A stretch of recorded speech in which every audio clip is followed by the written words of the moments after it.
Salve, salve, turma! Seja bem-vindo a mais um Aceleração de Vendas TV, episódio número 98. Estamos já chegando lá no episódio número 100, um marco importante aqui para nós. Estou com um convidado super especial, mas antes de convidá-lo a se apresentar e apresentá-lo, obviamente, queria pedir para que você curtisse o episódio, desse um like e, claro, compartilhasse se você gostar do conteúdo, para que mais pessoas possam ver esse episódio em que nós falamos aqui sobre autoconhecimento, negócios e também sobre vendas. Hoje eu estou aqui com o Gustavo Amaral, um grande parceiro, amigo. Fui sócio do Gustavo Amaral, fui cliente do Gustavo Amaral. Seja muito bem-vindo, meu amigo. Maravilha, Marcelo. O prazer é meu de estar aqui com você. Legal, pô, bom ter você aqui. A gente já está ensaiando para marcar esse podcast faz tempo, né? Verdade. E eu sei que você é um cara que, veio dos eventos, está no leilão. Me conta um pouquinho da sua trajetória, embora eu conheça, para o nosso público aqui saber também quem você é. Verdade. Bom, maravilha. Vou então me apresentar um pouco para as pessoas, porque se tem alguém que me conhece bem, é você e a Cris, que eu tenho um carinho enorme. Bom, vamos lá. Eu venho de uma família que militou, vamos dizer assim, sempre na área do entretenimento, na área de bares, restaurantes, boates. Então, não foi muito diferente. Eu nasci nesse mercado e aproveitei um pouco dessa credibilidade que eles tinham e fui para o mercado de eventos. Um pouco parecido ali com bar, boate. Também fui sócio de bares e boates, restaurantes e tudo mais, mas onde eu fiz grande parte da minha carreira foi no mercado de eventos, mais especificamente na parte de eventos universitários, de formatura, eventos corporativos. Fiquei mais de 20 anos nesse mercado e hoje estou no mercado de investimentos imobiliários com mais força, com mais energia no mercado de leilões imobiliários, né? Nada a ver com evento, quer dizer, nada a ver até a página 10. Na realidade, eu criei um evento que não existia nesse mercado de leilões, então hoje eu uni as minhas duas paixões, que é o mercado de leilões e eventos. Muito bom, pô. A gente tem várias histórias juntas aqui. Vamos esperar que o nosso inconsciente traga essas histórias aqui para a gente contar um pouco do que a gente viveu junto, né? Mas, cara, você tem uma trajetória, como você disse, no mercado de eventos. Nós somos sócios numa empresa de formatura e eventos universitários juntos por alguns anos. E ali, deu para aprender bastante sobre a resiliência de ser empresário no Brasil e tudo mais, né? E uma boa parte da nossa audiência aqui são empresários, né? Eventualmente também investidores e tal. O que você consegue compartilhar com a gente, cara? Você que já teve, você sabe quantas empresas já teve, não? Quantos CNPJs? Nossa senhora, Marcelo, eu parei de contar, mas eu já tive muitos negócios diferentes, assim como você, também na época da .com, também me arrisquei, também tentei fazer negócios ali, na época daquele auge, né, da internet. Então eu já passei de tudo, desde de produtos cosméticos, bar, restaurante, teve um pouco de tudo, Marcelo. Muito bom. Teve um pouco de tudo. E o que você mais aprendeu, assim, cara, sendo empresário, especialmente em vários ramos diferentes no Brasil? O que você mais aprendeu, assim, que o empresário brasileiro tem ou tem que ter para ser empresário?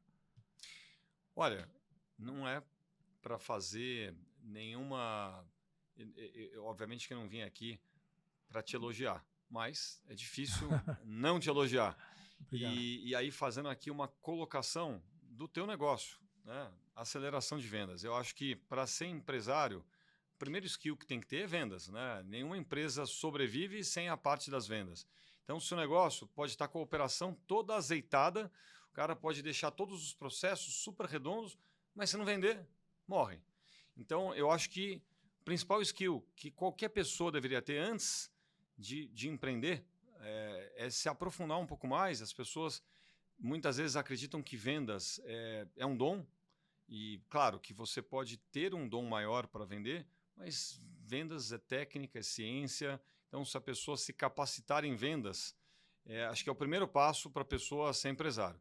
Claro que o empresário ele tem que ter uma visão 360 do negócio, ele vai ter que aprender um pouco de contabilidade, ele vai ter que aprender um pouco de marketing, ele vai ter que aprender um pouco da entrega do produto dele, mas se ele não souber de vendas, tá morto. Boa. E em termos das adversidades do Brasilzão, assim, para empreender, né? O que você pode citar, assim, vamos dizer, características ou competências? A gente fala muito de resiliência, muito dessa questão da consistência, né? O que você acha que tem que ter a pessoa que vai empreender, as características que ela tem que ter para empreender? Olha, Marcelo, a gente falam que aqui só os fortes sobrevivem, né? O Os Brasil, muito fortes, né? Os fortes ainda o fracassam. Brasil não é para poucos, não é. Ele é para poucos, aliás, não é para todos.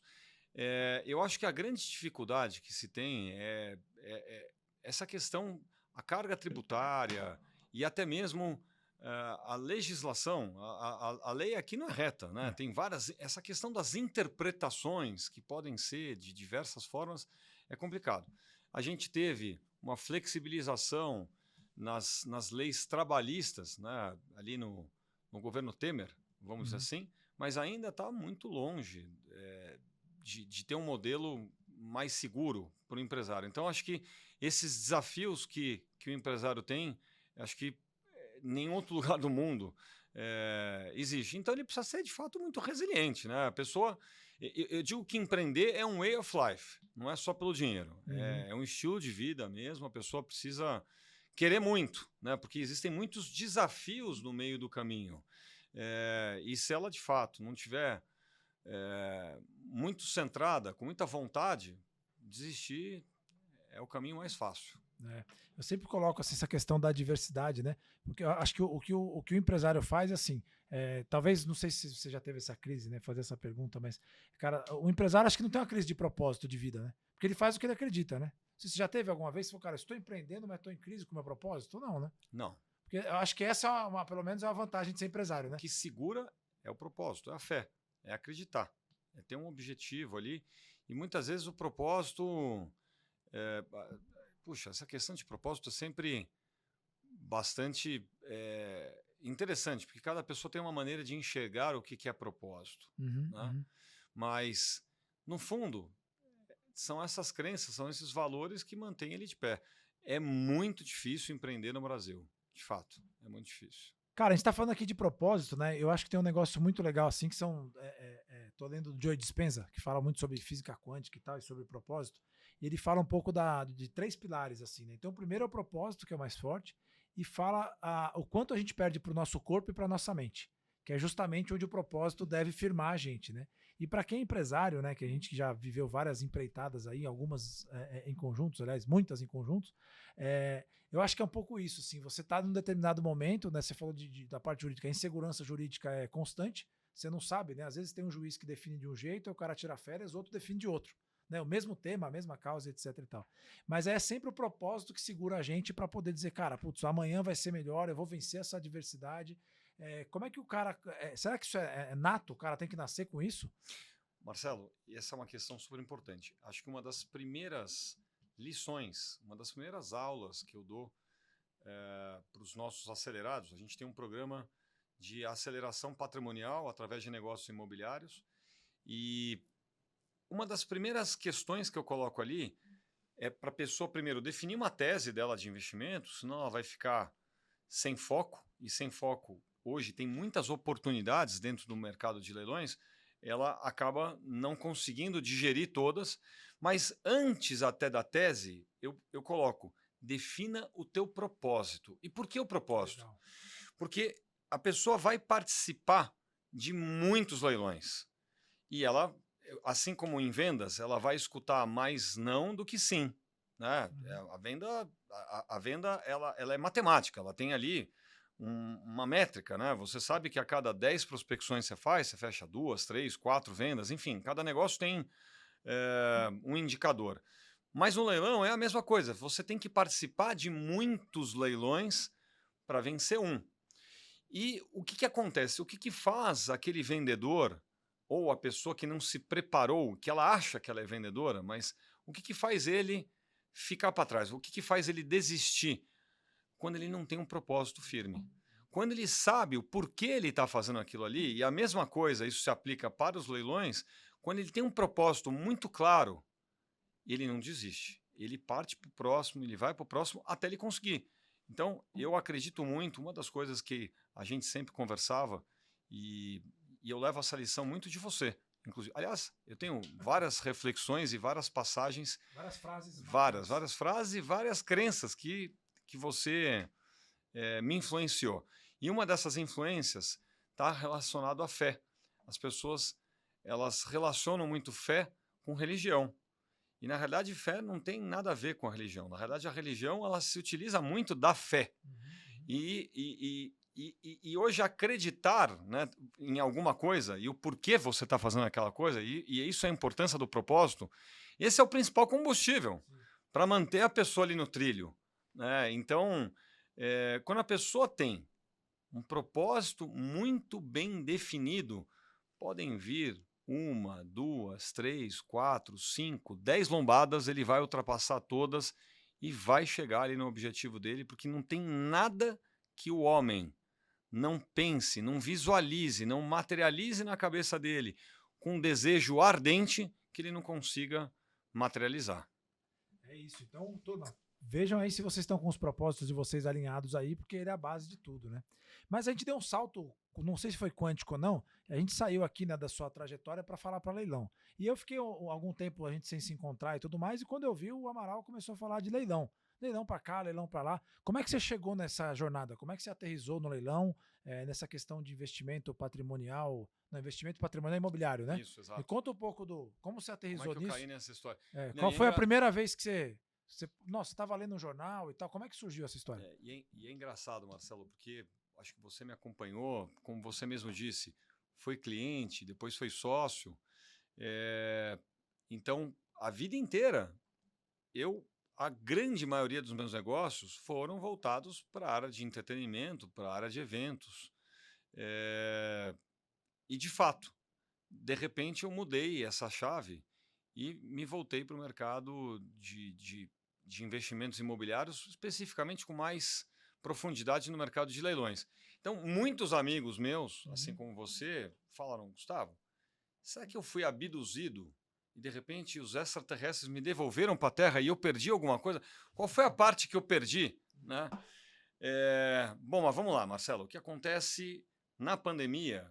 O mercado de eventos, ele, assim como diversos outros, ele foi paralisado. Alguns mercados na pandemia sofreram mais impacto. Eu diria que o mercado de eventos foi, acho que, um dos que mais sofreu, em especial o mercado de formaturas.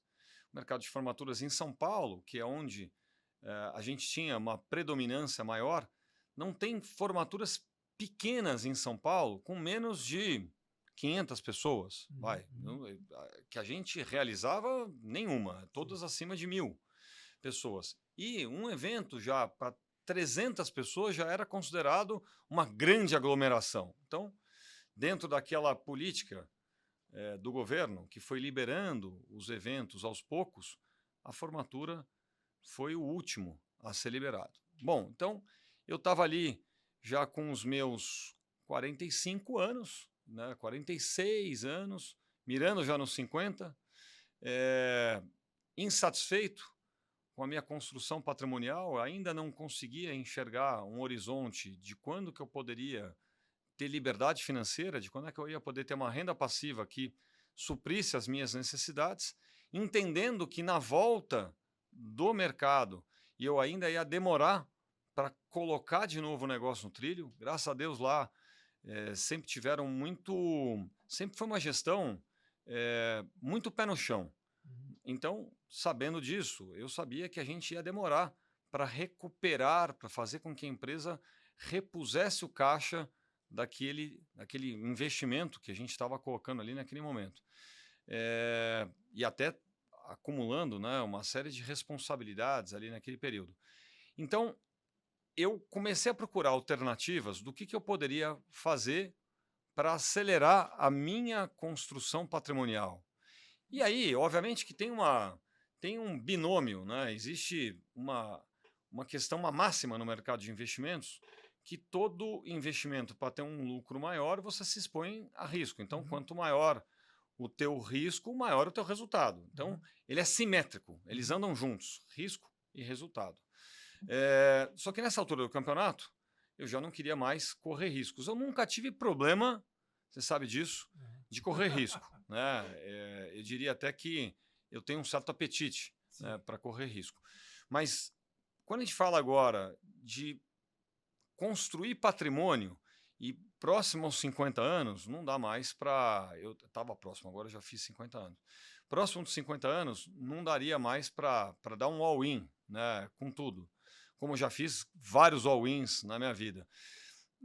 E ali teve uma questão que não foi algo que eu programei, foi algo que aconteceu, que o apartamento do meu avô e da minha avó, que já tinham falecido, foi a leilão. Minha mãe morava nesse apartamento e aí eu fui querer entender o porquê que aquele imóvel estava indo ao mercado por um valor tão mais barato, tão abaixo do que ele valeria no mercado.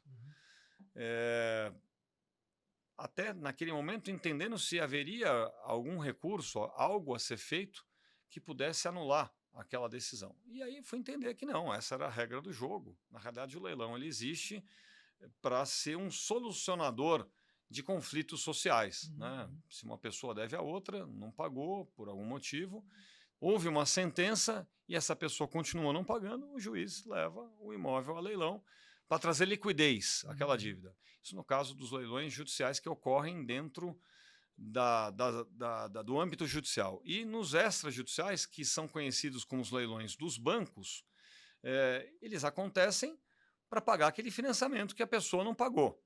Ponto. Então, quando eu me deparei com essa questão, eu comecei a estudar um pouco mais para entender, primeiramente, se existia alguma forma de anular aquele leilão, mas ao fazer esse estudo, eu passei a entender o mecanismo, passei a entender como é que funcionava esse mercado e entendi que ali era um mercado que tinha uma assimetria, ou seja, tinha um alto resultado, mas com baixo risco. E aí, as poucas economias que eu tinha ali naquele momento, mas quem me auxiliou muito, quem me deu muita força foi a minha esposa, Ana Cristina. O pai dela é um grande investidor já do mercado imobiliário, então eu passei a arrematar muitas coisas para eles e até assessorando amigos do meu sogro e tudo mais. E essa história acabou acontecendo de uma forma muito natural.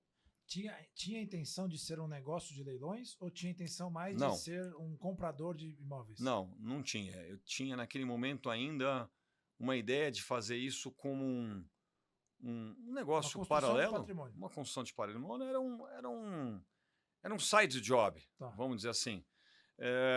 Mas, como a pandemia se estendeu demais e dentro desse processo, aquela empresa que eu tinha de eventos acabou passando por um M&A, né? Entrou ali, teve uma fusão, entrou um time novo de sócios e tudo mais, com outro gás e tudo mais.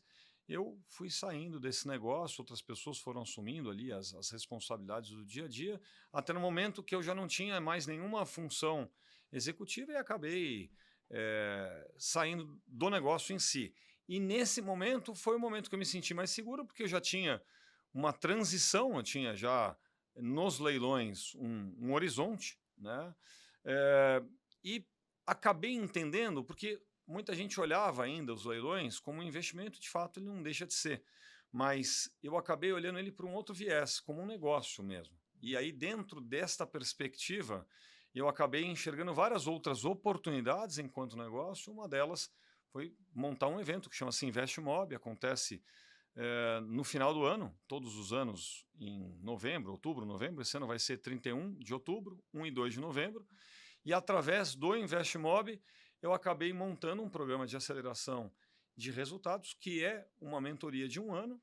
E também dentro desse programa, eu acabei trazendo diversas oportunidades para os acelerados, oportunidades de investimentos de imóveis que estão na esteira do leilão, ou seja, eles não chegaram no leilão, mas eles são uma boa oportunidade de negócio. E aí vieram várias outras questões, de assessorar essas pessoas de uma maneira mais profissional, de trazer opções de alavancagem de recursos, que as pessoas pudessem melhorar os seus resultados, de fazer a venda do imóvel quando o investidor quer fazer uma operação de flipping, que é a compra e venda. Enfim, aí entraram uma série de outras questões, mas de fato não tinha nada a ver com o que eu fazia antes. Eu acabei tropeçando nesse assunto de uma forma triste, vamos dizer assim, mas do limão à limonada, né? Enquanto uns olham o lado vazio do copo, eu procurei olhar o lado mais cheio do copo e hoje estou super bem nesse mercado. Pô, que legal você trazer isso, porque muitos negócios surgem de uma necessidade, assim, né? Eu estava vendo recentemente o podcast dos fundadores do Nubank, e o cara falou que justamente o Nubank surgiu porque ele foi tentar abrir uma conta no banco e passou tanto perrengue para abrir a conta no banco que ele abriu um banco, né? Então, eu acho que esses eventos na nossa vida também têm esse propósito, né? A gente estava falando de propósito agora há pouco, né? Pô, foi uma situação que foi triste, mas te deu uma abertura que talvez se passaria a ver leilão, mas não seria algo significativo, né? Eu diria que muita gente que se depara com uma situação dessa, a grande maioria, ela enxerga muito mais como um trauma, Uhum, uhum. ela prefere sempre. Leilão não funciona, me ferraram por causa de leilão. Exato, exato. Leilão é controlado pela máfia, puxa vida. Acho que uma das crenças que eu tinha, inclusive, uma das coisas que eu precisei trabalhar no começo a respeito do leilão foi o fato de desocupar o imóvel de uma pessoa que está perdendo aquele imóvel, né? A maior parte dos imóveis no leilão eles estão ocupados. Uhum. Então, e aí fazendo uma reflexão, talvez eu olhei por esse prisma porque eu via minha mãe saindo do imóvel também. Mas diferente, minha mãe não saiu do imóvel, não foi uma desocupação forçada, ela tem uma consciência mais elevada, minha mãe é advogada e tudo mais, mas existe, principalmente num imóvel onde ela tinha tanta história, né, com os meus avós ali, tem um apego emocional, né, não é só a perda material. Então, de fato, é muito difícil a gente ver alguém que está saindo daquele imóvel que ela perdeu no leilão, ela saindo feliz, né? Mas, por um outro lado, o que eu percebi com a minha mãe e com outras pessoas que eu pude ter o contato na desocupação do imóvel, é que essa desocupação ela pode ser mais humanizada, em primeiro lugar, e se a pessoa encarar isso com uma oportunidade que a vida está dando para ela, é uma virada de chave. Então eu vejo minha mãe na saída desse imóvel, depois que ela virou essa chave, que ela entregou esse peso, que não era um fardo dela, era um fardo do meu avô. Ela apenas estava carregando um fardo que era dele e chegou um momento que ela já não tinha mais forças para levar isso adiante. Então, quando virou essa página, a vida dela ficou muito mais leve. A vida dela mudou completamente. Então, o que eu vejo é que muitas vezes as pessoas protelam. Nenhum leilão, Marcelo, acontece de um dia para o outro. Ele é um processo. Os leilões judiciais eles são mais demorados. Então, existem inúmeros momentos e oportunidades para que a pessoa tente alternativas de solucionar esse problema e evitar que o imóvel vá a leilão. De novo, no caso da minha mãe, não daria porque já era um problema muito antigo do meu avô. Então ela herdou um problema. Antes desse problema, ela heroicamente sustentou o meu avô, sustentou a minha avó, cuidou do meu avô, cuidou da minha avó que estava doente. Meu avô ficou quase 7 anos sendo cuidado por um home care em casa, então tinha quase que uma UTI em casa. Então minha mãe foi uma heroína, né, nesse aspecto. Mas chegou um momento que mesmo os heróis têm a criptonita, né, do super-homem. Né? Então, mesmo os heróis têm alguma fragilidade, ela não conseguiu levar mais esse fardo junto com ela. Mas é impressionante o que ela mudou, o que ela ficou mais leve, o que a vida dela foi mais para frente. Então, o que eu quero dizer é que muita gente olha ali o leilão, muita gente que está perdendo o seu imóvel como uma tragédia, de fato não é algo agradável, ninguém se prepara para comprar um imóvel e para perdê-lo, mas quando as pessoas encaram isso como uma lição da vida, algo que ela poderia tirar de proveito, a vida vai para frente. Sim. É um jeito, talvez não organizado, vamos dizer assim, né? Porque se o cara entrou no leilão, mas de resolver um problema, né? Porque o cara tá lá, às vezes tá com algum tipo de dívida e aquilo acaba recaindo sobre ele. Não tem como o cara ignorar isso, né? Como você falou, são muitos anos vivendo um problema e que de repente chega uma solução judicial, que às vezes não é do jeito que a gente gostaria, vamos dizer assim, de quem estiver morando, mas é uma situação que vai te endereçar para resolver esse problema. Exato. Então acaba sendo uma solução. Se é a melhor ou não sei, mas é uma solução. Sem dúvida nenhuma. Olha, eu diria que, de novo, olhando o lado cheio e o lado vazio do copo. Vamos olhar agora o lado cheio do copo da justiça brasileira. O lado cheio do copo é que ela é tão enrolada e que você consegue entrar com tantos recursos que você consegue protelar, no caso dos leilões judiciais. A pessoa, às vezes, consegue protelar por muitos anos. Hoje, eu estava conversando, eu fui fazer uma desocupação de um imóvel hoje, eu fui fazer a emissão da posse de um imóvel de um cliente que arrematou o imóvel através da nossa assessoria, a Zip Invest.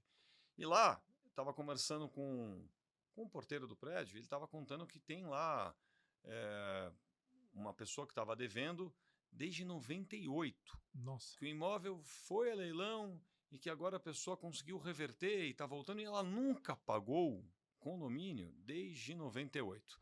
Então, veja bem, a justiça, nesse caso, agiu a favor dele. Ele usou todos os recursos ali, não sei nem do que se trata ali, estou aqui falando de uma maneira bem genérica, mas existem muitos recursos dentro da nossa legislação que, para o devedor, em alguns momentos, é favorável. Tá?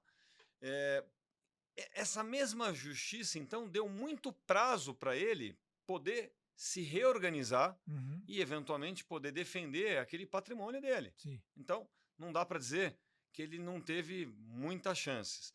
Por outro lado, essa mesma justiça, como a gente falou, ela é tão torta e tão complicada que ela dificulta muito a vida do empreendedor, do empresário, enfim, essas interpretações que não deveriam ter, né?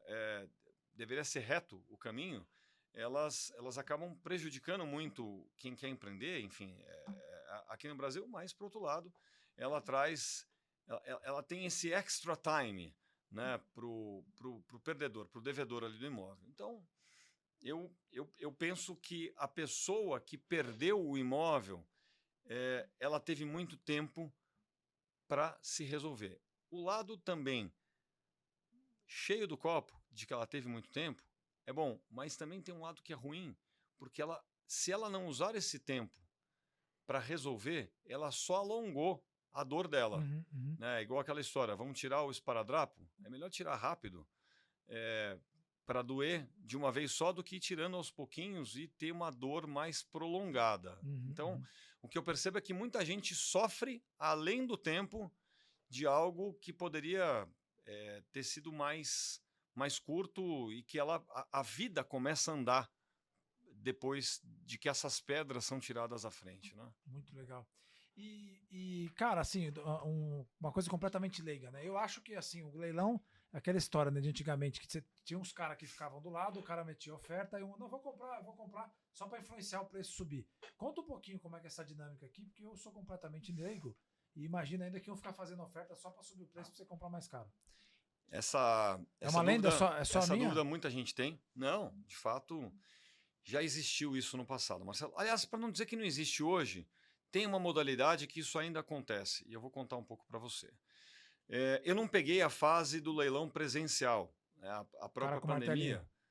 A pandemia, ela foi muito boa nesse aspecto para vários segmentos, porque ela obrigou que todo mundo passasse a operar no online. Tá? Já existia uma resolução, acho que de 2018, que obrigava que os leilões acontecessem de uma forma híbrida. Né? Ele poderia acontecer no presencial, mas ele também tinha que acontecer no online desde 2018. Mas tinha muita gente que ainda preferia, né? O presencial ainda era muito forte. E a pandemia, obviamente, só trouxe uma das opções ali. Mas o que dizem é que quando era presencial, até eles chamam dos piratas. Né? Tinha uns piratas que iam para o fórum, e os piratas eram aquelas figuras carimbadas que sempre estavam ali nos leilões e que dizem que às vezes combinavam ali os preços. Olha, você fica com esse, eu vou ficar com aquele.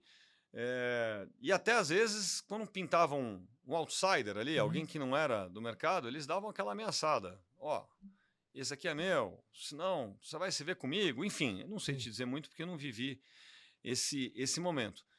Mas, ali naquela ocasião, até acontecia dizem, de ter ali uma pessoa ou outra que você percebia que ela estava fazendo para inflacionar, e aí os piratas já pegavam esse cara, chamavam ele de canto e falavam, olha, é melhor você sair, porque a gente já entendeu que você está aqui só para puxar o preço para cima. De fato, não conheço, estou contando só a história que eu já ouvi. O que acontece hoje, Marcelo, tem dois tipos de leilão. tem o leilão judicial e o extrajudicial. Judicial, tudo que foi decorrente de alguma disputa judicial. Então, teve uma ação trabalhista que o empregador foi julgada já, essa ação, ele não pagou, ou seja, já tem uma sentença, e aí ele continuou não pagando, procura-se os bens antes do patrimônio físico, vamos assim, primeiro tenta-se um bloqueio na conta corrente, depois vai para carro e depois para o imóvel. Tá? Então, tem as judiciais, trabalhista, condomínio, honorários advocatícios, enfim, tem várias outras questões que podem levar a um leilão judicial. Mas ele ocorre dentro da lei, dentro como é que se diz? Dentro de um processo judicial. E tem os extrajudiciais, inclusive os lances. O processo dos lances. O processo dos lances, o juiz, numa das etapas, que está no finalzinho ali, ele nomeia um leiloeiro, esse leiloeiro tem que ser cadastrado na junta comercial do Estado, ele vai ter um cadastro na junta comercial e no tribunal que está levando aquele imóvel a leilão. Tá? Então, o leiloeiro ele tem uma licença, assim como tem um CREA. Isso, ele tem uma licença, como tem o CREA de um engenheiro, como tem o Cresce de um corretor, ele tem uma licença que está vinculada à junta comercial de cada estado. Tá? E esse leiloeiro ele tem uma função de ser o longa-mano, ele é uma extensão da justiça, ele está operando em nome da justiça para levar aquele imóvel a leilão. Por conta disso, ele tem um percentual que é como se fosse uma comissão de um corretor. Mas todo o papel de dar publicidade àquele leilão, no passado, essa publicidade era feita nos jornais de grande circulação e hoje em dia essa divulgação é feita pela internet, por exemplo. Todo esse papel de divulgar o leilão, de montar um edital que depois acaba sendo validado pelo juiz e até mesmo de fazer ali um papel de atendimento a um investidor que quer comprar o imóvel, atendimento de tirar dúvidas e tudo mais, esse é o papel do leiloeiro. Os leilões judiciais, quem elege quem é o leiloeiro é o juiz. Muitas vezes, a parte que está levando aquele imóvel a leilão, então, por hipótese, um condomínio que entrou com um processo, o juiz aceita indicações, então o condomínio pode indicar, mas de fato quem caneta mesmo é o juiz. O juiz pode dizer, olha, entendi, boa indicação, mas eu vou trabalhar com um leiloeiro X, que é um leiloeiro já de minha confiança. Essa relação de juiz com o leiloeiro é uma relação de confiança, porque se o leiloeiro em algum momento come bola, esse processo vai voltar para o juiz e isso vai alongar o prazo daquela disputa, daquela discussão. Então, para o juiz é bom ter sempre um parceiro que ele confie, que ele já esteja acostumado a trabalhar. No caso dos leilões extrajudiciais, a grande maioria são os leilões dos bancos. Tá? Apesar de que, quando a gente fala extrajudicial, o que a própria palavra já diz é que ele é fora da justiça. E por ele ser fora da justiça, se você quiser vender o teu apartamento, por exemplo, num leilão, você pode. Quem usa muito são grandes companhias, às vezes SAs, que têm um patrimônio grande ali. Por exemplo, uma empresa do varejo que quer desmobilizar ali as suas lojas, né? Ele quer, por algum motivo ali, quer vender e ter mais liquidez. Coloca no leilão. Então, o leilão extrajudicial não é necessariamente apenas os leilões dos bancos. Ele é tudo que ocorre fora da justiça. Acontece que ele majoritariamente é composto pelos leilões dos bancos, porque veio uma lei em 97, que foi a lei da alienação fiduciária, que permitiu que os bancos fizessem alienação fiduciária. Você sabe como é que era antes? Não. Antes de 97, Marcelo, quando a pessoa queria fazer um financiamento bancário, ela ia ao banco, pedia o recurso e era feita uma hipoteca. Então, a concessão do recurso era via hipoteca. Só que a hipoteca, quando a pessoa ficava inadimplente, o credor, no caso o banco, ele tinha que entrar com uma ação. E essa ação demorava para pegar de volta. O banco, ele não tinha a propriedade do imóvel. A propriedade do imóvel era de quem tomou o crédito. Tá? Então, o banco ele emprestou o recurso através de uma hipoteca. Na alienação fiduciária, quando o banco empresta o dinheiro, a propriedade do imóvel é do banco. Uhum. Muita gente acha que é o dono do imóvel e fala, puxa, o banco retomou o imóvel que era meu. Não, o imóvel é do banco. Até 97 era... Era hipoteca e era da própria pessoa que levantou o dinheiro no banco, era dele, o imóvel. Tinha uma Então, hipoteca o banco no não podia imóvel. pegar de volta. Então ele não podia, tinha um rito que tinha que acontecer através de um processo judicial e que a grande maior parte das vezes era muito longo. Qual que era o reflexo disso? Juros mais altos, O banco não tinha garantia, né? porque juros mais altos e menos crédito na praça. Por quê? Vamos fazer aqui um paralelo que você vai entender bem. Quando a gente fala que um álbum de formatura custa R$5.000, R$4.000, R$6.000, a gente sabe que parte, e eu falo isso para aqui para a audiência entender, o Marcelo foi meu sócio numa empresa de formatura e numa empresa de venda de álbuns de formatura. E dentro da lógica do mercado de álbuns de formatura, quando você precifica aquele produto, como não há uma obrigação de todos os alunos comprarem o álbum, o aluno que está comprando o álbum, ele está subsidiando o valor daquele aluno que não comprou o álbum. Então, tem uma estrutura toda que é montada ali, paga-se um cachê de exclusividade fotográfica, monta-se uma estrutura, e quem foi beneficiado foi aquele que não comprou o álbum. Quem paga mais caro é quem está comprando aquele álbum naquele momento. Tudo bem, essa é a regra do mercado e tudo mais. Então, no caso do banco, quem pagava aqueles juros mais altos estava subsidiando o inadimplente. Então, é um caso de que os bons pagadores pagam pelos maus pagadores. O governo vem em 97 e um dos motores da economia é o mercado da construção civil, o mercado imobiliário. É um dos grandes motores da economia. Gira uma cadeia enorme.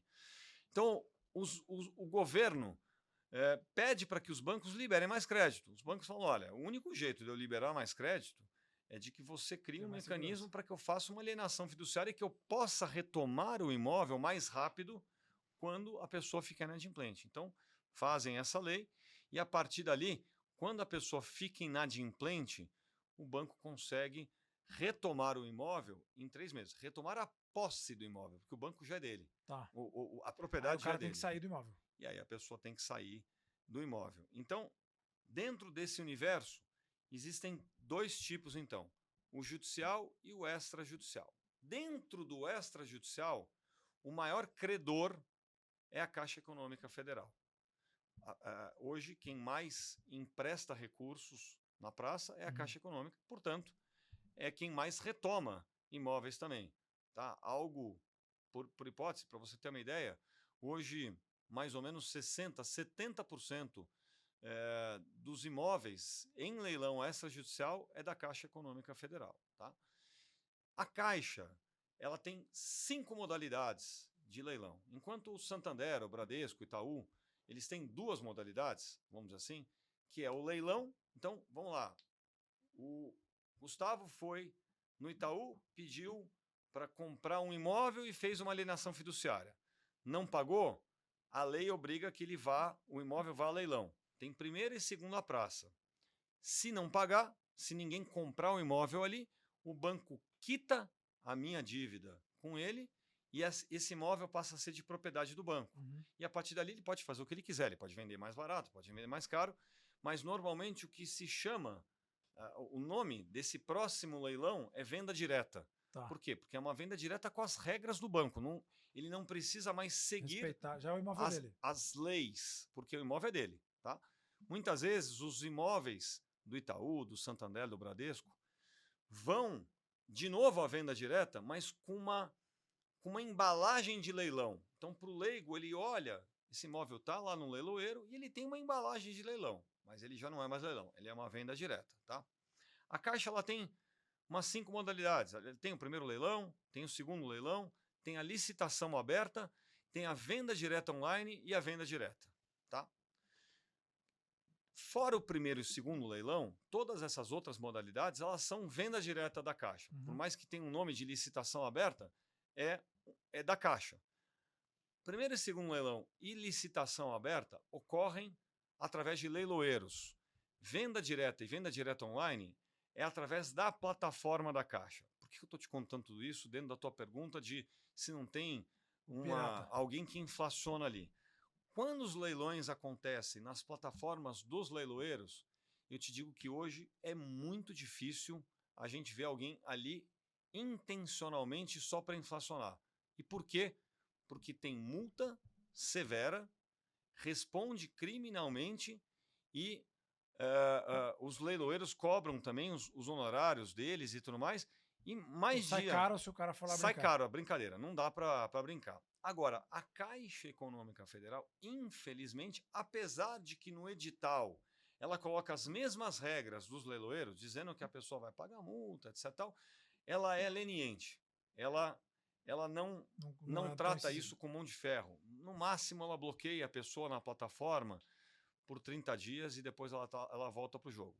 E aí, a gente vê ali claramente algumas pessoas inflacionando apenas na Caixa Econômica Federal. Então, quando uma pessoa vai participar da Caixa, eu já digo que ali a regra do jogo é diferente. Ali você tem que ir, dar o teu melhor lance, fecha o computador, vai embora, nem não disputa, dá o que você achou que é bom e vai embora. Sabe por quê, Marcelo?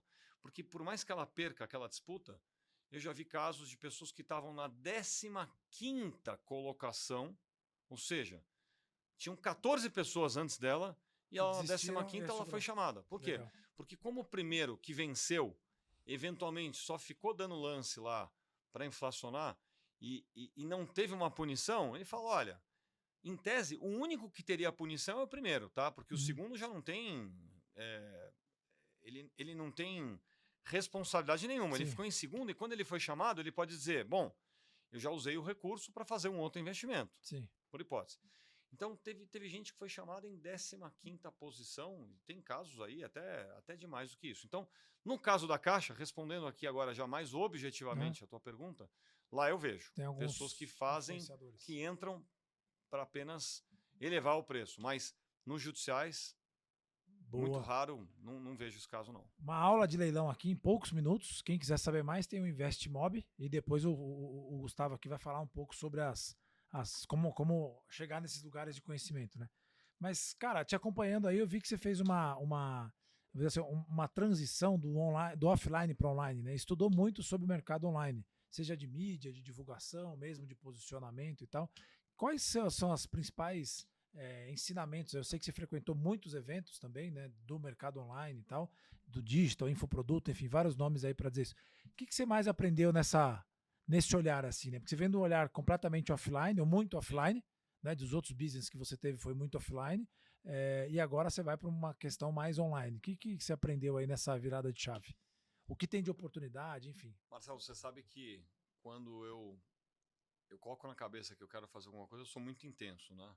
Então não foi muito diferente nessa história do online. Eu demorei um pouco mais, porque eu não tinha muito claro.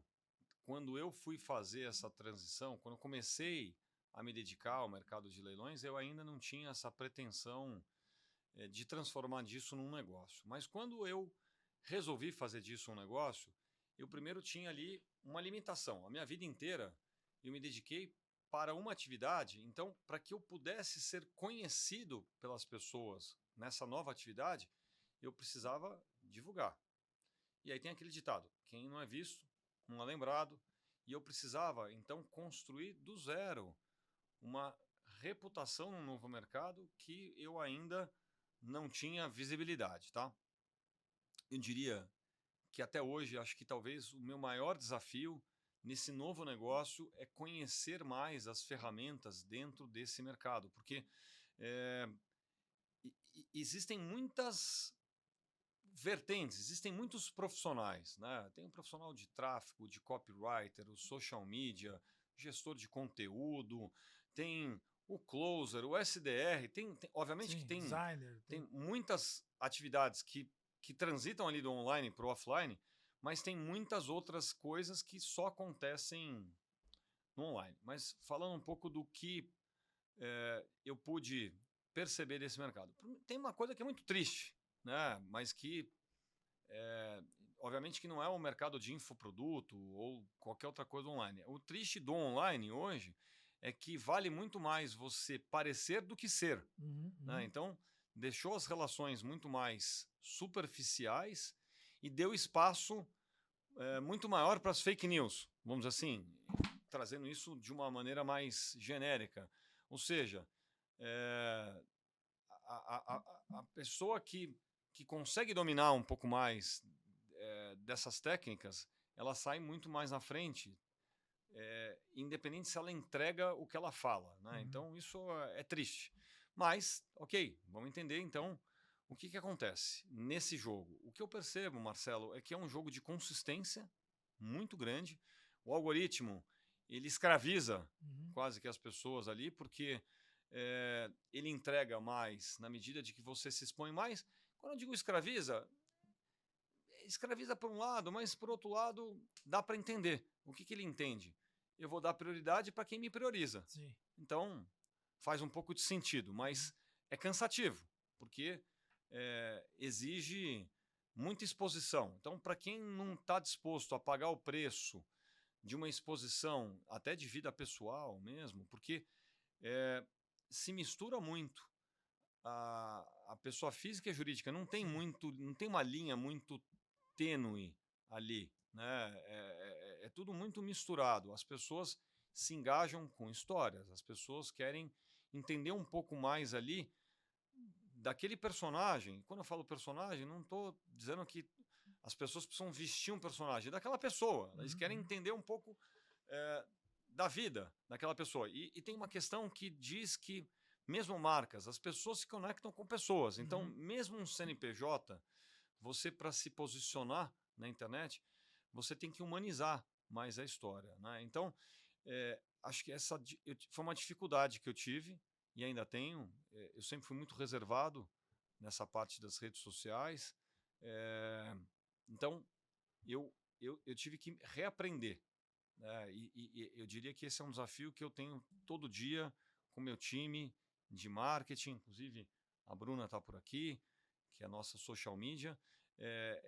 Eu sou cobrado por ela, pela Raquel, que é nossa head de marketing, diariamente, de me expor mais, de trazer meus pensamentos. E tem muita coisa que eu não exporia. Não exporia por achar que, às vezes, aquele meu pensamento é raso, ou é topo de funil, como a gente fala, mas que elas falam: puxa, Gustavo, o que você está falando é super bacana. E eu, por exemplo, não sabia. Você tem que contar isso. Então, às vezes a gente tem pré-julgamentos nossos, né? E deixa de compartilhar algumas informações porque a gente acha que isso não vai contribuir para ninguém. Mas dentro do digital, Marcelo, o que eu vejo é assim: o tráfego está cada vez mais caro. É preciso hoje você criar uma comunidade para que você tenha um engajamento orgânico cada vez maior. Então, a gente até estava conversando recentemente sobre isso, sobre o Sobral, que é um case hoje dentro do marketing digital, especialmente ali no tráfego. Ele é um grande expoente de como criar uma comunidade, né? Então, eu vejo que hoje esse é um desafio, de você conseguir montar a sua comunidade, a sua tribo, para passar ali um pouco dos seus valores, como é que eu posso dizer, se agrupar em torno de pessoas que tenham o mesmo propósito do que o seu, para fazer com que a sua voz alcance mais pessoas a um custo menor. Então, acho que esse é o grande desafio do digital.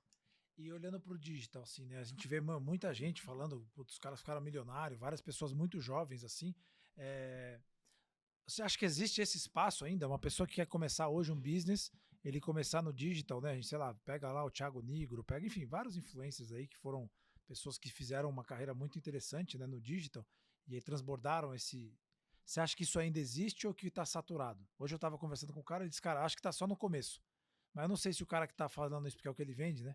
Então você vê lá o Ladeira e o próprio Érico Rocha falando que está no começo. Eu não sei se é opinião mesmo ou se porque como ele vive nesse mercado. Não, eu compartilho do mesmo ponto de vista deles. É lógico que quando você está no meio da trilha, você fala: acho que esses caras me enganaram, né, cara? Não é possível. Tá doído demais, para ser verdade. Agora, óbvio, não dá para comparar o momento de hoje com o momento que eles viveram. Eles pegaram mato alto, eles pegaram um negócio sem concorrência nenhuma. Vários nichos não tinham concorrência nenhuma. Então, para quem não conhece, o mercado de redes sociais, Instagram, Facebook, próprio LinkedIn, Twitter, essas redes sociais hoje, existem anúncios pagos. Então, esses anúncios, o tráfego pago, há anos atrás era muito mais barato que hoje. E o dia de hoje ainda vai ser muito mais barato do que o dia de amanhã, daqui a 5, do que a 10 anos. Então, o que eu vejo é que as estratégias do passado que era mais simples. Então, ainda acho que tem muito mercado. Na hora que você olha a quantidade de habitantes que a gente tem no Brasil, no mundo, né? E o legal do online é que ele é global, Sim. né? Não tem fronteira, não tem barreira. Então, eu acredito muito ainda, acho que ainda tem muito para crescer, mas eu acho que hoje a jornada ela é infinitamente mais Dolorida. difícil, mais desafiadora do que foi no passado. Mas, como eu disse antes, é um business de consistência. E eu acho que assim, também não tem muito como ficar fora, né? Você não consegue ver, você vê, por exemplo, um restaurante, tá o chefe do restaurante ensinando uma receita, você vê o cara que tem um escritório de advocacia dando dicas de leis e tal. Acho que é meio que uma questão, talvez não tem como muito ficar fora, né? É claro que existem algumas atividades que você vai ter uma dependência menor. Uhum. E até mesmo, talvez, algumas atividades que você não tenha dependência nenhuma. Se você já estiver consolidado naquela atividade. Hoje eu estava conversando com um grande amigo, um advogado que é, é um fenômeno no mercado de leilões. Ele é o advogado dos advogados, ele é advogado dos leiloeiros. Né? Então ele já tem uma reputação muito grande. Ele estava falando para mim, e ele não é um cara, ele não faz muita questão de se posicionar na internet. E aí ele estava me dizendo, poxa, para mim não faz tanta diferença. Falei, ó, eu até entendo, porque você já tinha uma carteira, Sim. você já tinha um nome no mercado. Ele falou, ó, para você ter uma ideia, o advogado do Maradona entrou em contato comigo, me achou para resolver um problema ali da partilha dele, alguma coisa que estava relacionada aqui no Brasil. Uhum. Falei, tudo bem, volto a dizer, eu entendo, mas acho que ele te Já achou, tá talvez, posicionado, né? ele te achou por referências, porque você já está posicionado nesse mercado. Mas Uhum. então, eu acho que tem algumas atividades, principalmente se a pessoa já está posicionada, que a internet não faz. Não é que ela não vai fazer tanta diferença. O que eu disse para ele hoje é o seguinte: você está falando isso porque você já estava posicionado. Só que talvez você não está mensurando o quanto de dinheiro você deixa na mesa Sim. por não aumentar a tua autoridade na internet. Então, talvez no caso dele, ele já tem ali uma estrutura, uma capacidade instalada que ele não iria de fato conseguir atender mais gente. Mas se ele quisesse escalar, impossível. Hoje é impossível escalar qualquer operação hoje sem ter a internet como aliada. Muito bom. E acho que tem duas tendências que eu queria que você comentasse também, que o digital acho que ajuda, né? Uma, tem um cara que fala que todas as empresas vão ser uma empresa de educação, no sentido de que você precisa sempre estar aumentando a consciência do seu público, aqueles que já te conhecem, aumentando a consciência da dor, para em algum momento ele te comprar. E o outro, o cara que não te conhece, passar a te conhecer, e aí a partir daí você cria a consciência da dor nesse cara, ou seja, uma empresa de educação no sentido de educar novos potenciais clientes ou aqueles que ainda não compraram de você, né? E além disso, a questão da comunidade, que também você construiu uma comunidade, o digital permite que você faça isso de um jeito mais interessante. Como é que você vê essa questão da educação, independente não, mas como um pré-requisito para aumentar suas vendas? E como é que você vê a questão da importância da comunidade para também aumentar suas vendas? A construção de comunidade. Eu acho fundamental a educação. Eu acho que o principal papel da educação é ser principalmente um pipeline Uhum. dentro da construção, da elevação da consciência mesmo, daquele produto, daquele serviço. Você passa a ter um lead mais aquecido, vamos dizer assim, e principalmente, se você criar uma conexão mais forte com ele durante esse processo todo de educação, você passa a ter um cliente mais recorrente, você vai ter ali um LTV mais extenso, vamos dizer assim. Mas o principal, você começou a montar a sua tribo, você começou a montar a sua comunidade, você passou a ter um promotor que vai te defender nos canais sociais como um todo, e vai ser, obviamente, o teu maior propagador dos seus produtos e serviços. Então, investir em bons canais de educação, em bons programas, é fundamental hoje. Hoje, por exemplo, lá no nosso hub, a primeira etapa, o primeiro contato que a gente tem com o cliente, que a gente sugere, é o programa de aceleração patrimonial, que é um programa de educação. E por quê, inclusive? Porque a pessoa passa a ter um pouco mais de conhecimento sobre as oportunidades que existem dentro do universo imobiliário, em específico, até com mais profundidade no mercado de leilões, e ela passa a conseguir utilizar melhor as ferramentas, ela consegue utilizar melhor as alavancas que existem para acelerar o processo de construção dela. Então, ela vai entender mais sobre financiamento, ela vai entender mais sobre consórcio, ela vai entender mais sobre home equity, ela vai entender mais sobre house flipping, que é uma técnica de você poder reformar o imóvel para depois vender. E até mesmo quando ela contrata depois o serviço para alguém fazer para ela, e obviamente não precisa ser os nossos serviços, ela está mais capacitada para entender como que ela vai potencializar os resultados dela. Então, eu acho que do ponto de vista para a empresa, é um investimento muito barato criar um programa de educação para poder fidelizar os clientes que ela vai ter e, inclusive, aumentar o LTV. Muito legal. E indo para nossa reta final aqui, cara, quanto você acha, né? Hoje você, cara, quanto tempo tem esse seu empreendimento em leilões? Leilões. Eu diria que eu estou no mercado de leilões há uns 4 anos, mas fazendo disso como um negócio mesmo, eu estou 1 ano e meio, quase 2 anos, 1 ano e 7 meses. Mais ou E menos. qual que foi a importância de você ter toda a bagagem, né? Você já teve diferentes negócios aí, a gente falou no começo que você já até esqueceu o número do CNPJ. Então, de ter diferentes modelos de negócio, né? Um vende ingresso, o outro é um restaurante, o outro é uma empresa de serviço. Qual foi a importância, assim, ou o que você conseguiu agregar de toda essa experiência para trás que fez com que você eventualmente cortasse caminhos para ter um business em 2 anos já renomado, já grande? Quer dizer, acho, não sei se é o maior ou um dos maiores eventos de leilão do Brasil já. Eu acho essa história do maior é O maior é engraçada, né, ótimo, quem Marcelo? valida, né? Exato.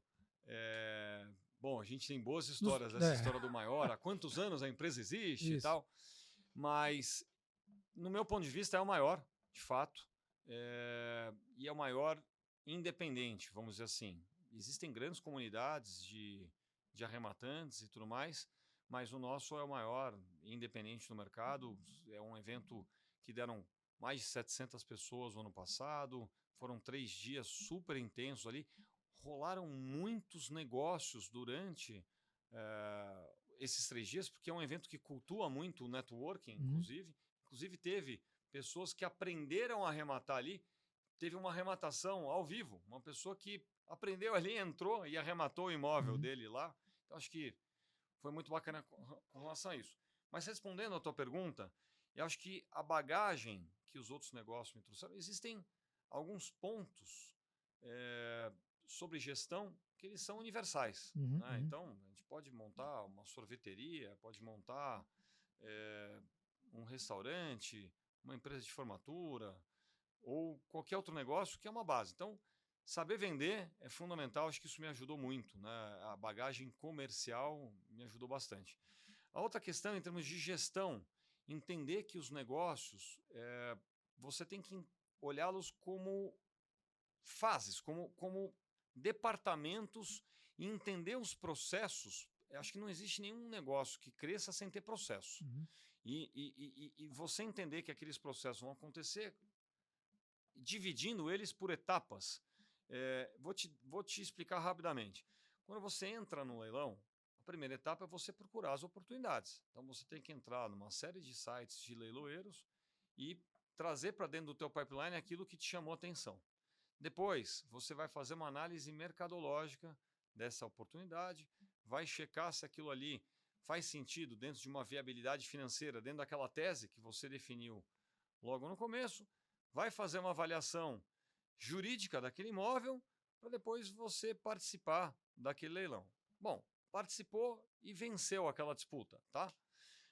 Quando você faz disso um negócio, você vai ter vários deals, várias oportunidades em momentos diferentes. Você vai estar olhando uma oportunidade nova, você vai estar com um imóvel em reforma, você vai estar com o imóvel anunciando para vendê-lo, você vai estar com outro para desocupá-lo, você vai estar um outro para desenrolar a matrícula, enfim, você tem várias coisas acontecendo ao mesmo tempo.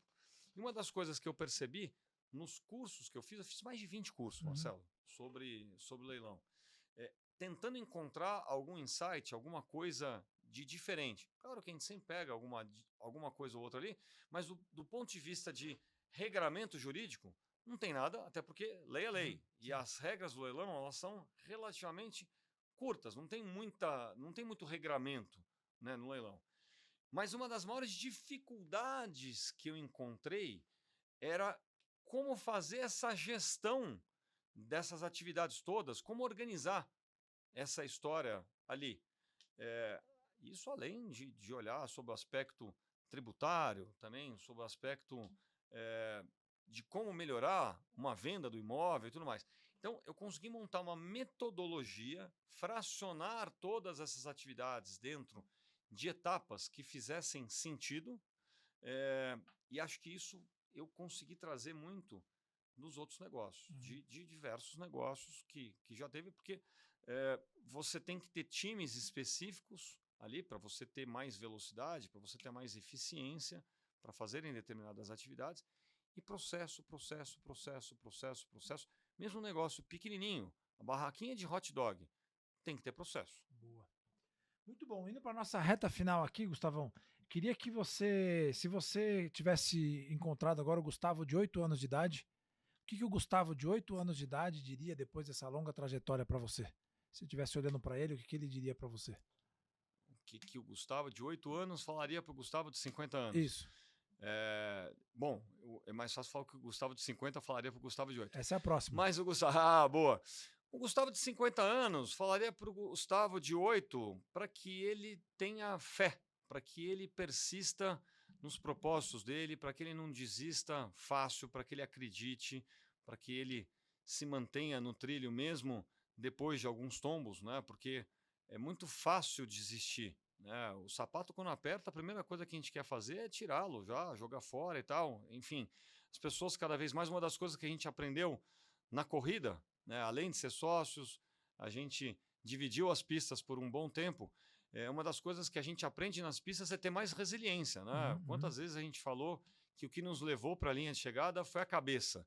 Então eu falaria para que ele tivesse resiliência, disciplina, para que ele se mantivesse preso ali nos valores dele. Uma das coisas que eu hoje vejo muito, Marcelo, que também é triste, é que as pessoas hoje, elas, para conquistar o que elas querem, aquela história de que os meios justificam os fins, né? Os fins justificam os meios. Eu sempre confundo a frase como um todo, mas eu diria para ele se manter nos valores dele e que no final do dia Deus ajuda quem cedo madruga. Boa. E agora, se a gente avançasse aí 40 anos para frente, o Gustavo de 90 anos falaria o que para o Gustavo agora sim o de 50? Falaria, valeu a pena. Que bom que você persistiu, que bom que você acreditou. Acho que uma das coisas mais difíceis, Marcelo, é fazer uma transição tão brusca de carreira próximo aos 50 anos, né? Todos nós temos, em algum grau, algemas de ouro, né? Que nos prendem numa zona de conforto, em algo... às vezes desconfortável. Exato. E aí a gente tem sempre aquelas desculpas verdadeiras, né, do porquê a gente não vai fazer alguma coisa e tal. Então, sair dessa zona de conforto ali, se arriscar no bom sentido, né? Não estou falando de arriscar, como eu disse, não estou nesse momento querendo tomar mais riscos, como eu já tomei no passado, mas fazer essa transição e num momento já com uma idade mais avançada, claro que eu ainda tenho muito pela frente, mas com as responsabilidades que a gente tem hoje, com família, com filho, é uma outra história. Então, o que acho que o de 90 anos falaria para o de 50 é obrigado por ter acreditado e por ter proporcionado tudo isso que eu hoje, aos 90 anos, estou colhendo esses frutos que você plantou lá atrás, porque você acreditou, porque você teve fé, porque você persistiu, porque você foi resiliente e você viu que dava. Então, deu. Maravilha, muito bom. Vamos para uma pergunta final aqui, fala para você falar para essa câmera e depois você passa as redes sociais e fala um pouco dos próximos eventos aí para quem quiser ampliar o seu patrimônio aí. Então, se você tivesse agora a oportunidade de falar para todos os habitantes do planeta nessa mensagem que você vai dar, o que, que você daria olhando para essa câmera da verdade, como diria Clodovil? Maravilha. Vou ser um pouco redundante de algo que eu já falei. O que eu diria é: tenham fé, acreditem nos seus propósitos, persistam naquilo que vocês acreditam. Muitas vezes o resultado não vem tão rápido quanto a gente imagina. Muitas vezes nesse caminho a gente, conversando com Deus, questiona Deus, por quê, por quê, por quê? Tudo tem seu tempo. Eu diria para que vocês continuem firmes nos seus propósitos, não deixem de realizar os seus sonhos, não deixem de buscar o que vocês acreditam. O que eu comentei aqui com o Marcelo em alguns momentos é que a fé é o nosso principal combustível. E quando eu falo fé, eu não menciono aqui em religião, eu falo em acreditar. Todo desejo ardente, tudo que a gente materializa na nossa consciência e a gente já se vê realizando aquilo ali, acreditem, é uma questão de energia, de física quântica. Para quem não assistiu, assista O Segredo. Eu acredito muito no que aquele filme fala, no que ele prega. Eu acredito muito nessa questão de vibração, de energia. Então eu diria, principalmente, tenha fé, acredite nos seus propósitos e não desista. É isso, Marcelão. Muito bom, mensagem maravilhosa aí, vamos repercuti-la, quem sabe virar um corte. E agora sim, para quem quiser aumentar o seu patrimônio, quiser conhecer um pouco mais sobre leilão, desmistificar todas esses mitos, né, que tem aí sobre leilão, sobre construção de patrimônio, como é que ele pode começar? Então, quais são os próximos passos? Como é que ele te acha nas redes sociais? Ó, primeiro passo para quem quer crescer o seu patrimônio é me seguir nas Boa. redes sociais. No Instagram, Amaral Gustavo, e tem o Instagram do evento que a gente faz, que é Invest Imob Expert, mas lá no meu Instagram também tem o endereço. Sugiro para que participe desse evento. Tem um outro evento, Marcelo, que a gente faz também, uma certa periodicidade, que chama-se Leilão Express. O Leilão Express é um evento de 2 dias, é uma verdadeira imersão, onde a pessoa sai do absoluto zero, já podendo arrematar o seu primeiro imóvel. A gente faz um plano, inclusive, para que ela possa conseguir acumular um patrimônio de R$ 1 milhão em um ano. Nossa, Então, que legal. o Leilão Express é super indicado para quem quer encurtar caminho. Agora, se a pessoa quiser dominar um pouco mais esse tema, tem a Acelera. Acelera esse programa de aceleração patrimonial, até fazendo trocadilho da aceleração de Boa. vendas. Então, quem quiser acelerar nesse mercado, é só procurar alguma das pessoas do meu time, que eu vou ter um prazer de poder acompanhar essa pessoa durante um ano. Eu ainda não tive no Leilão Express, mas eu vi os vídeos lá, né, nas redes sociais, eu achei muito legal que é mão na massa, né? O pessoal chega do lado, aí tem um advogado que te ensina. Então, assim, é um negócio que eu achei muito legal, que é ombro a ombro, né? Muito prático. Total mão na massa, foram desenvolvidas várias ferramentas, tem um workbook que explica o passo a passo. E ali, para você entender, Marcelo, como eu disse, o mercado de leilões hoje, aliás, eu não comentei esses números, está aqui uma boa, na finaleira aqui, uma boa informação para quem quer conhecer um pouco mais esse mercado. O mercado de leilão de imóveis, o ano passado, a gente apresentou alguns números lá no InvestMob. De janeiro a outubro do ano passado, ou seja, em apenas 10 meses do ano passado, foram levados a leilão 275 mil imóveis, gerando um VGV. VGV é uma sigla, é um acrônimo, que diz Volume Geral de Vendas, de 192 bilhões Nossa. de reais a valor de avaliação. Então, o que é o valor de avaliação? Todo imóvel judicial que vai a leilão tem que ter uma perícia, tem um perito faz uma avaliação daquele imóvel. Muitas vezes essa avaliação pode estar subavaliada ou superavaliada, tá? A grande maioria das vezes ela está subavaliada. Então, olhando em valor de edital, foram 192 bilhões de reais nos 10 primeiros meses do ano passado. E uma informação interessante é que apenas 15% desses imóveis foram arrematados. Então, imagina o Oceano Azul, imagina o universo que tem de imóveis não arrematados nesse mercado que poderia estar sendo seu. Tem muito dinheiro na mesa que você está deixando de colocar no teu bolso. Muito bom, turma. Então fica aí os convites. Leilão Express. Leilão Express. O Leilão Express, nesse momento, está acontecendo. Esse momento que a gente está gravando o episódio. Semana que vem eu tenho uma data que vai estar acontecendo. Mas a gente vai fazer esse evento regularmente em São Paulo, a cada 45, 60 dias, e vai girar com esse evento pelo Brasil. O próximo vai ser em Goiânia, depois a gente vai seguir para Belo Horizonte, Rio de Janeiro, Cuiabá, enfim, tem aí várias praças do Brasil. Maravilha. Então, se você quiser aprender um pouco mais, Leilão Express, a mentoria acelera, é isso? A mentoria acelera. E o Investmob, que é em novembro. Outubro, novembro, né? Outubro, novembro. O dia do meu aniversário, 31 de outubro. Então, exato. Vocês estão convidados para passar meu aniversário no imóvel. Exatamente.